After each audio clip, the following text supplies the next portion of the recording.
fous, Greg? Bah, je regarde la Coupe du Monde. Mais il est 3h du mat'. Ouais, mais là, c'est en Nouvelle-Zélande, c'est inratable.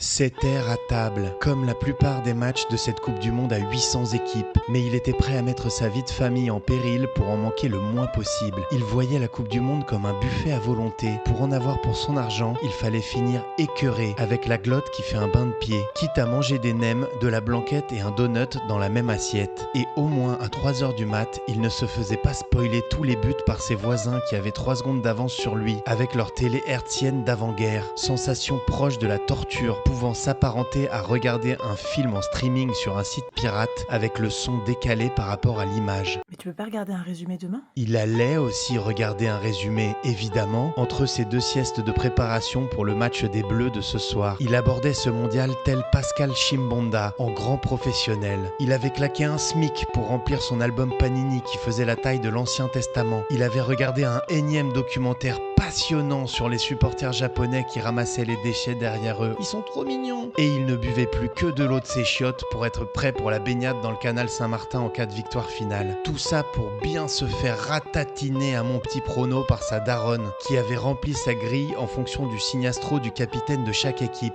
La stratégie Raymond enfin payante. C'est pas pareil.